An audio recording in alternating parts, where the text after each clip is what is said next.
오늘 읽은 말씀은 이제 예수님께서 그 첫 제자들을 부르시고 또 제자들을 찾으시는 내용이 기록되어 있습니다. 오늘 우리가 이 말씀을 통해서 예수님께서 부르시는 오늘 본문에 4명의 제자가 나오는데 예수님을 따랐던 그 4명의 제자, 그 4명의 제자를 예수님이 그 부르시는 이런 모습을 통해서 우리가 신앙의 삶을 어떻게 살아야 되는지, 또 우리가 마지막 때까지 어떻게 승리하는 믿음의 삶을 살 수 있는지 우리가 함께 상고하고자 합니다. 오늘 여기 본문에 보면은 요한이 그 자기 제자 2명과 함께 섰다가 예수께서 거니심을 보고 세례 요한이 말합니다. 보라, 하나님의 어린 양이로다. 이 세례 요한은 예수님을 볼 때마다 그 앞에서도 그랬지만은 예수님을 볼 때마다 그 세례 요한이 증거한 것은 보라, 세상 죄를 지고 가는 하나님의 어린 양이로다. 오늘 여기 2번째 예수님을 보았을 때도 세례 요한이 증거하는 것은 다른 것을 증거하는 것이 아니고 보라, 하나님의 어린 양이로다. 이것이 세례 요한의 그 사명이죠. 사명. 오직 그 예수 그리스도가 이 땅에 세상을 구원하기 위해서 오신 메시아라는 사실을 그가 증거를 했습니다. 오늘 본문에서도 이제 자기의 2 제자와 함께 그 예수님을 만나면서 보라, 하나님의 어린 양이로다. 그때 이제 2 제자가 세례 요한과 함께 있었는데 그 2 제자 중에 한 사람은 안드레, 그 2 제자 중에 한 사람은 안드레고 그 다음에 또 한 사람은 그 사도 요한입니다. 사도 요한. 사도 요한. 사도 요한은 이 요한복음에서 자신의 이름을 가급적 기록을 하지 않습니다. 자기의 이름을 이렇게 살짝 감추는 그런 방식으로 요한복음을 기록하고 있습니다. 그러니까 이 2 제자가 37절의 2 제자가 2 제자가 요한이고 한 사람은 사도 요한. 안드레고 또 한 사람은 사도 요한이다. 그때 이 세례 요한의 이 선포를 듣고 이 2 제자가 예수님을 따르게 됩니다. 이 2 제자를 보면은 우리가 마태복음이나 마가복음, 누가복음 이런 공관복음에 보면은 예수님께서 갈릴리를 거니시다가 그 제자들을 부르게 되죠. 나를 따라오너라. 내가 너희로 사람을 낚는 어부가 되게 하리라. 그렇게 예수님을 따르게 되는데 오늘 요한복음에서는 그 예수님의 제자, 특별히 그 사도 요한과 안드레가 처음부터 그렇게 예수님을 따른 제자들이 아니고 처음에는 세례 요한의 제자였다. 이 세례 요한은 이 당시 그 금욕적이고 그리고 아주 철저하게 그 경건 훈련을 했던 사람입니다. 말씀을 상고하고 그 다음에 다시 오실 메시아를 준비하면서 아주 거룩하고 경건하게 그렇게 준비했던 그러한 하나님의 종이었죠. 그 세례 요한의 바로 제자들입니다. 그러니까 이런 세례 요한 밑에서 신앙생활을 했으니까 이 2 제자도 굉장히 신앙생활을 열심히 잘한 것이죠. 그리고 신앙생활을 아주 바르게 지도를 받은 것입니다. 바른 지도를. 우리가 이 당시에 보면은 여러 그 당시에 이제 그 신앙 믿음을 가진 사람들이 여러 분파가 있었습니다. 여러 분파.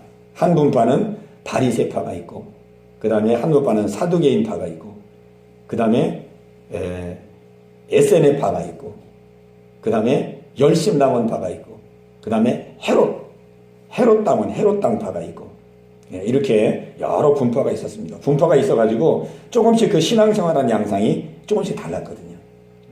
바리새인들은 아주 오직 우리가 이제 말씀을 의지해서 말씀 그대로 순종해야 된다.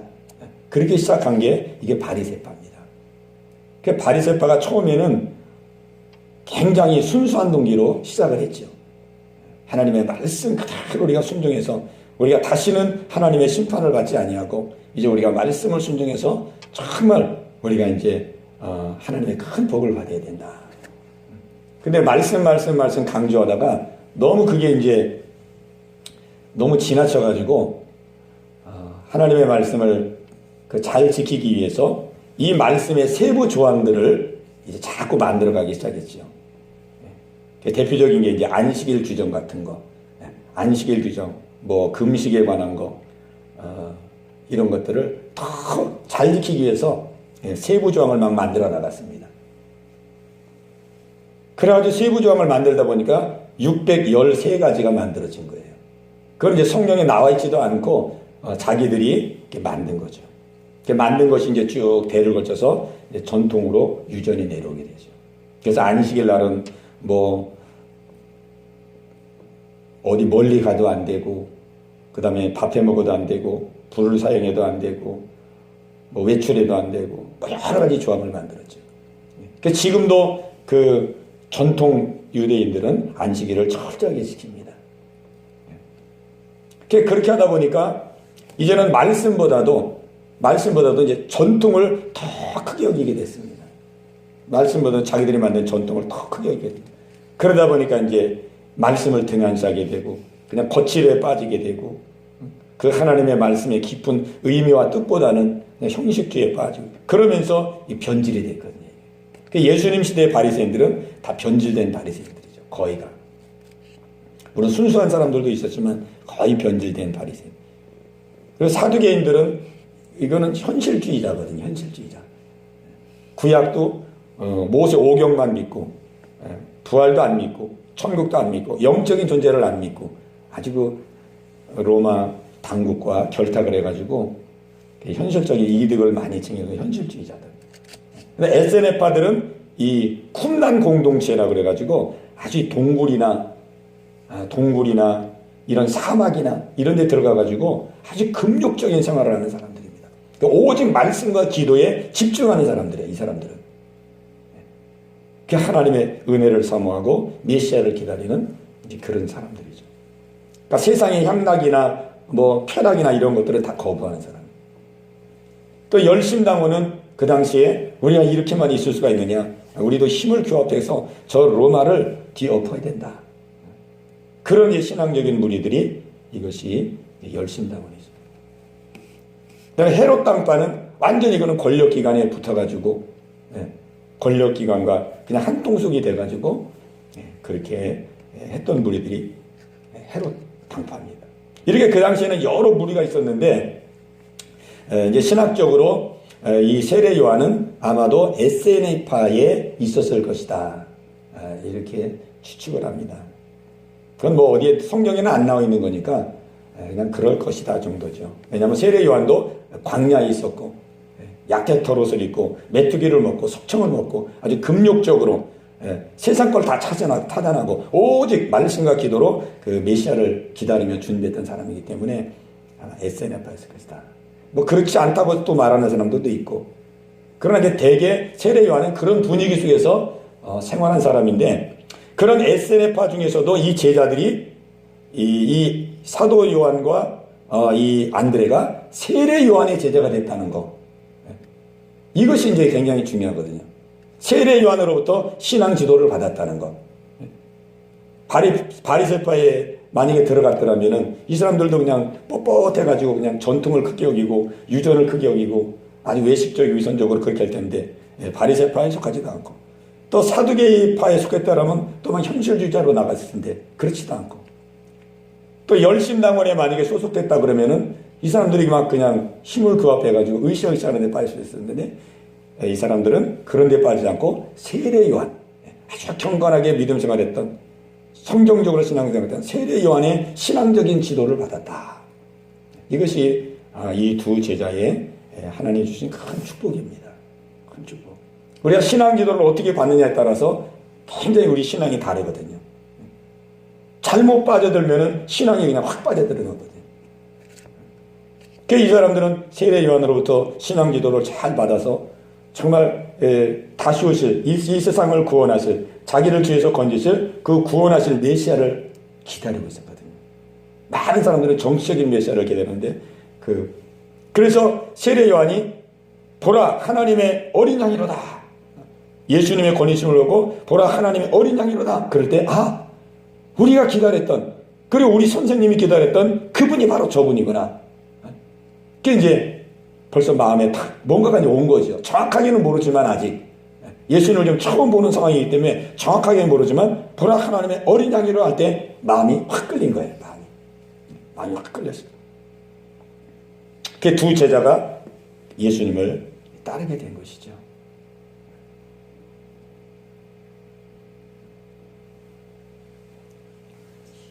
그때 예수께서 그 따르는 두 사람을 보시고 예수님이 말합니다. 너희가 무엇을 구하느냐? 이렇게 묻습니다. 너희가 무엇을 구하느냐? 예수님이 이렇게 거니시는데 아무도 따르는 사람이 없는데 예수님이 지금 이제 공생의 사역을 하기 위해서 등장해가지고 지금 아무도 예수님에게 주목하는 사람이 없고 오직 주목하는 사람은 세례 요한밖에 없죠. 세례 요한. 아무도 주목하는 사람이 없습니다. 왜냐하면 그는 출신적으로도 내놓을 것이 없고 그는 직업적으로도 뭐 내놓을 것이 없고 그러니까 모든 사람에게 지금 다 감추어져 있는 인물이죠. 그런데 예수님이 거니는데 이상하게 누가 지금 따르고 있다 이 말이에요. 따르고 있어. 그 예수님께서 기특하기도 하고 예수님이 또 다 마음을 읽었겠지요. 세례 요한의 제자가 지금 두 명이 졸졸졸 따라오는데 속으로는 기특하다 그렇게 이제 생각을 하면서 다 마음을 이제 읽으면서도 예수님이 돌이켜 뒤를 딱 보시면서 너희가 무엇을 구하느냐?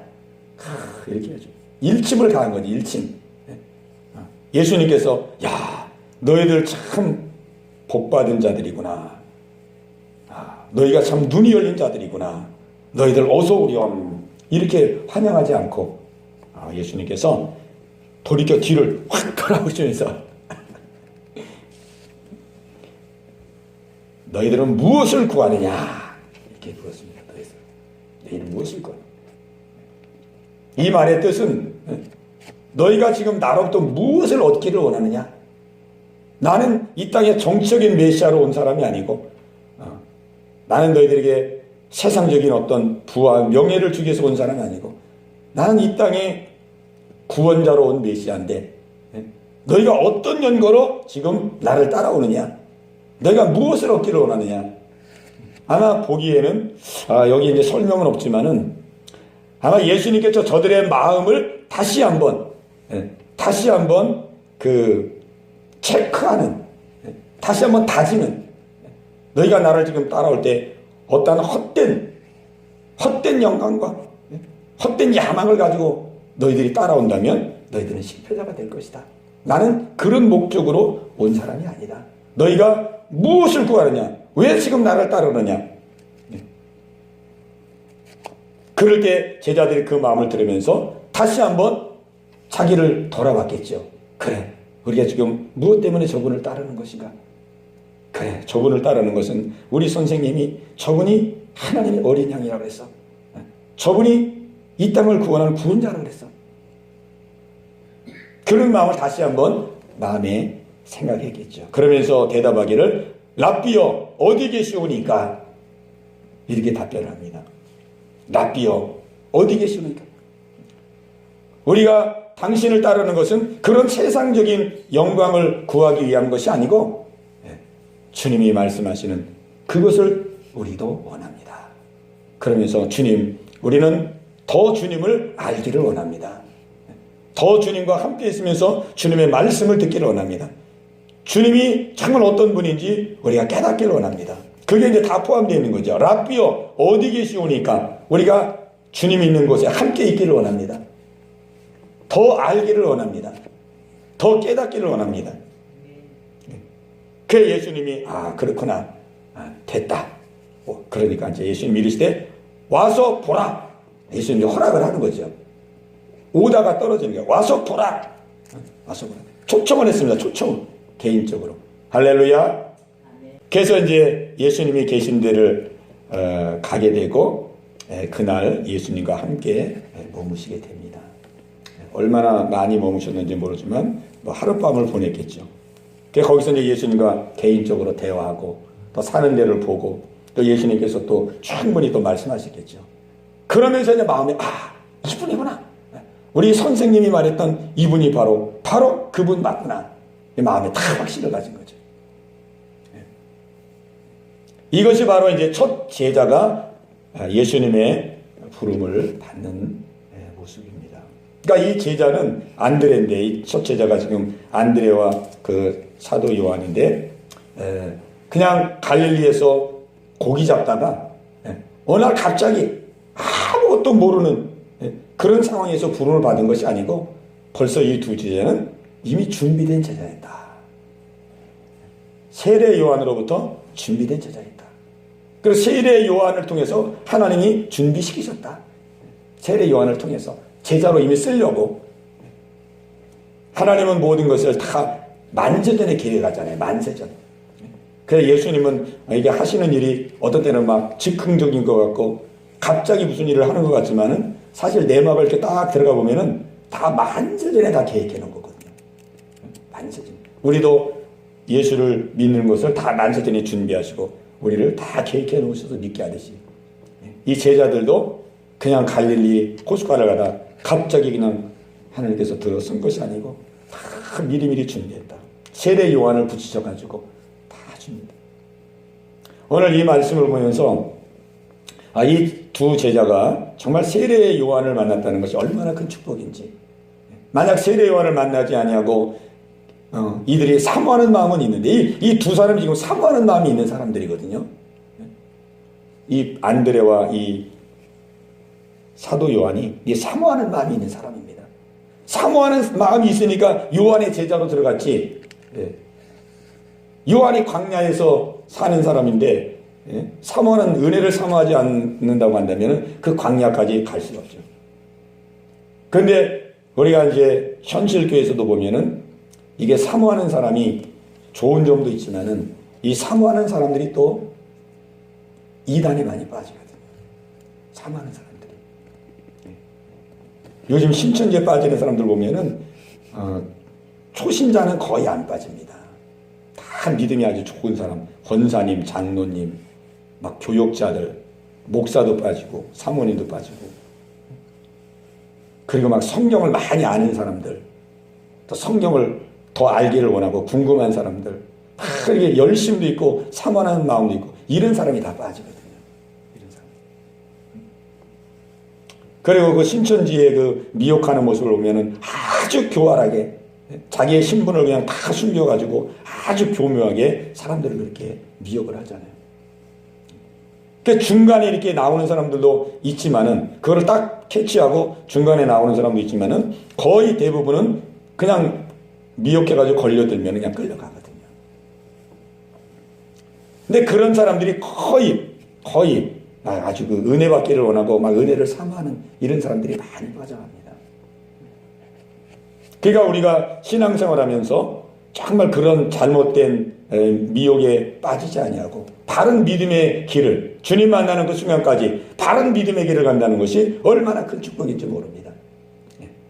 또 우리가 이제 예수님도 말씀했지만은 너희는 사람의 미혹을 받지 않도록 조심하라 그랬습니다. 종말을 맞이하면서 예수님이 가장 첫 번째 주신 당부의 말씀입니다. 너희는 사람의 미혹을 받지 않도록 주의하라. 그러니까 우리가 이제 가면 갈수록 신천지를 능가하는 그런 고도의 미혹들이 많이 있을 거란 말이에요. 우리가 그런 미혹에 빠지지 않도록 우리가 우뚝 서기 위해서는 정말 하나님의 은혜가 필요하고, 주여 내 믿음의 행로에 어떠한 교활하고 교모한 미혹에 손길이 있다 할지라도 분별하게 하시고 깨닫게 하시고 물리칠 수 있는 은혜를 주시옵소서. 이 은혜가 얼마나 귀한 은혜인지 모릅니다. 우리가 이 땅에 살면서 가장 성공은 믿음의 성공, 가장 큰 승리는 믿음의 승리거든요. 아무리 세상에서 성공했다 할지라도 내가 믿음 생활에 미혹을 당하고 격길로 나가가면 그건 이제 실패거든요. 실패하는 인생. 지금 이제 감염병이 막 퍼지면서 지금 굉장히 위험스러운 가운데 있지만은 어떤 의미에서 보면 그 감염병의 위험보다도 지금 이 신천지의 이 위협이 더 위험한 그런 상황입니다. 신천지. 그래도 이렇게 지금 감염병으로 신천지가 수면 위에 드러나가지고 많이 표출이 돼가지고 사람들이 이제 더 좀 의식을 하고 더 경계를 하기도 하고 그러지만은 또 이제 이런 것들이 싹 지나가고 나면은 이제 밑으로 또 수면으로 싹 들어가가지고 이제 다 은밀하게 하기 때문에 이건 뭐 나타나지도 않고 드러나지도 않고 그러면서 영혼들을 막 도둑질해 간단 말이에요. 감염병은 사람의 육신적인 생명만 죽이지만은 이 신천지는 사람의 영혼까지를 사망케 하는 거거든요. 이거는 영원한 사망에 이르게 하는 거거든요. 그게 더 이게 무서운 거거든요. 이게 더 드러나지도 않고 나타나지도 않고 아주 교묘하게. 그게 우리가 이 신천지에 대한 이 예방과 또 우리가 깨어 경성하여 우리가 바른 믿음의 삶을 영위하는 것이 이것이 큰 은혜입니다. 그래서 이 말세에는 정말 우리가 어떠한 성공보다도 믿음의 성공, 신앙의 승리, 이것이 진짜 승리죠. 이것이 진짜 승리. 이것이. 거기에 실패하면은 뭐 다른 세상적인 모든 것은 아무 의미가 없는 것이죠. 이 말세에 이제 가면 갈수록 그런 악한 원수마귀의 그런 아주 치밀한 그런 미혹들이 이제 우리에게 엄습해 오게 됩니다.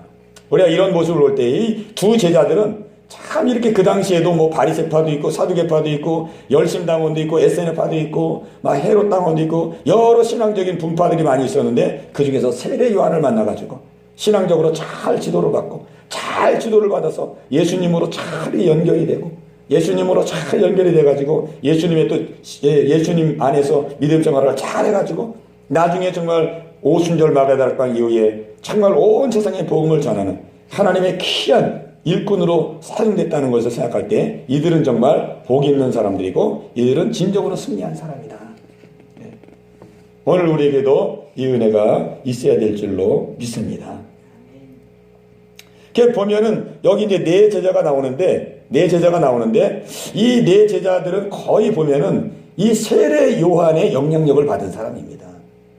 세례 요한의 그 신앙의 흐름이 여기 다 흘러가요. 간접적으로. 왜냐하면 안드레가 지금 이제 세례 요한의 제자로서 신앙 훈련을 다 받았고, 그 예수를 만나고 나서 안드레가 자기의 형 베드로를 찾아가잖아요.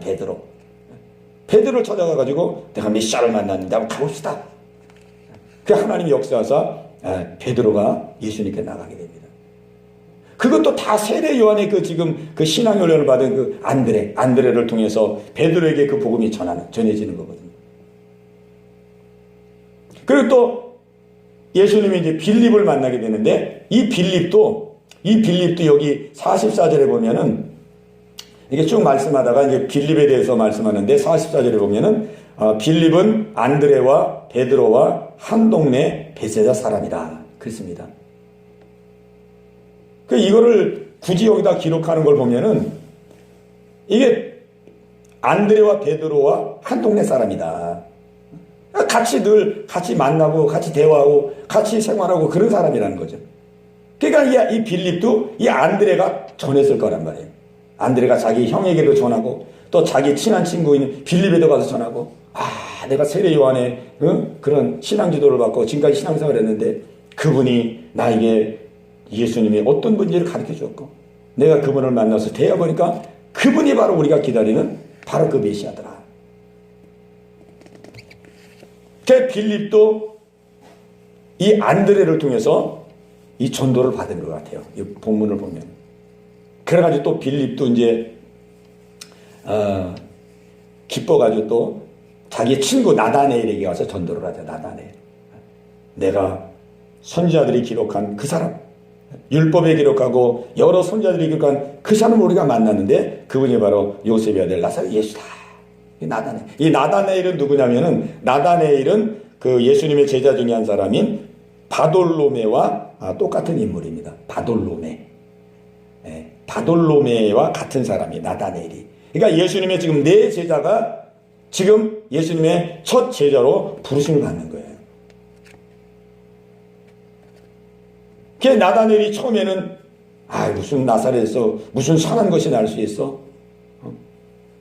그랬는데 그렇게 말을 하고도 나다나엘이 예수님께 왔단 말이에요. 그러니까 안드레가 벌써 확신 있게, 이 빌립이 확신 있게 전했다는 거죠. 확신 있게, 빌립이 확신 있게. 그때 오는 거를 보고 예수님이 칭찬을 해줍니다. 보라, 이는 참으로 이스라엘 사람이라 그 속에 간사한 것이 없도다. 그러니까 나다나엘이 나를 어떻게 하시나이까? 빌립이 너를 부르기 전에 네가 무화과 나무 아래 있을 때에 보았노라. 이 무화과 나무는 이 당시 유대인들이 성경을 읽을 때라든지 말씀을 읽을 때에, 말씀을 읽고 성경 기도할 때 무화과 나무 아래에서 기도하고 성경을 읽었습니다. 그러니까 예수님이 이 나다나엘도 아주 경건하게 무화과 나무에서 기도하고 말씀을 읽고 은혜를 사모하고 그런 그 중심을 보시고 이미 예수님이 정한 자죠. 그러니까 이 제자들은 다 사모하는 마음이 있었던 거예요. 사모하는 마음, 영혼을 사모하는 마음, 구원을 사모하는 마음. 이런 자들이 견나가지 않도록 하나님께서 세례 요한을 통해서 저들을 다 준비시켰고, 세례 요한을 준비시켰다가 예수님이 오심에 예수님대로 인도하는 이런 그 첫 제자들의 그 부르심의 모습을 우리에게 말씀해 주고 있습니다. 그래서 우리가 신앙적으로 좌로나우로나 치우치지 아니하고 때마다 일마다 우리를 바른 길로 가게 하시고 바른 믿음에 서게 하시고 미혹받지 않게 하시고 우리가 하나님이 기뻐하는 그 믿음을 가지고 우리가 끝까지 승리하는 이런 믿음의 삶을 사는 것이야말로 이것이 은혜 중에 은혜요 축복 중에 축복인 줄로 믿습니다. 네. 우리는 신천지의 이런 그 아주 지금 행행하는 모습을 통해서 우리는 더 그걸 많이 느낍니다. 지금 우리 대한민국에 한 1천만 그리스도인들이 있는데 그 중에서 지금 이제 이단에 지금 소속된 사람들이 200만 명이라 그럽니다. 200만 명. 근데 우리가 이제 1천만 명도 사실 안 되잖아요. 지금 실제 숫자는 지금 많이 떨어져가지고 뭐 800명이라고 말하는 사람도 있고 800만 명, 700만 명이라고 말하는 사람도 있거든요. 그러니까 800만 명이라고 그러면은 800만 명의 그 신자가 있는데 지금 이단에 빠진 사람, 이단에 속된 사람 200만 명이란 말이에요. 그럼 4사람 중에 1명은 이단에 속해 있는 사람이라는 거예요. 4사람이 1명은. 그러니 얼마나 이게 심각한 얘기죠. 그리고 800만 명 중에서도 가나안 성도가 또 200만 명이잖아요. 가나안 성도. 그러니까 이게 참 우리가 바른 믿음을 갖는다는 것이 지금 이게 쉬운 일이 아니라는 얘기죠. 가면 갈수록 더 할 텐데. 지금 뭐 전염병으로 지금 뭐 교회 안 나오는 사람들이 또 얼마나 많이 생겼어요. 이런 상황에 또 교회가 오늘도 총회에서 3차 그 뭐 지침이 내려왔는데 가급적이면 주일, 이번 주일하고 다음 주일은 예배를 드리지 말고 가정 예배로 드리기를 권고드립니다. 그렇게 총회 차원에서 권고가 내려왔습니다. 그러나 굳이 예배 드릴 교회들은 이렇게 위생을 잘해서 드리기 바랍니다. 그러니 교회가 지금도 감염병으로 사람들이 교회 출석도 안 하고 우리도 지금 이렇게 출석도 많이 안 하고 그런데 예배까지 안 드리면은 많이 떨어져 나간단 말이에요. 그러니까 이제 이런 일로 저런 일로 뭐 감염병 때문에 안 나오고 나중에 이제 지진 나면 안 나오고 뭐 전쟁 나면 안 나오고 뭐 이런저런 일로 하다 보면은 이제 사람들은 다 떠나게 된다는 얘기죠. 남는 자가 별로 없다는 얘기죠. 그렇기 때문에 예수님께서 인자가 올 때에 믿음을 보겠느냐. 인자가 올 때에 뭐 건강 때문에 못 나오고 뭐 전염병 때문에 못 나오고 뭐 때문에 못 나오고 뭐 때문에 다 실험할 때 버리게 된다는 거죠. 그러니까 이 말세에는 우리가 요한계시록에 보면은 순교의 믿음, 죽으면 죽는 순교의 믿음, 순교의 믿음을 가진 자가 승리한다는 것이죠. 순교의 믿음.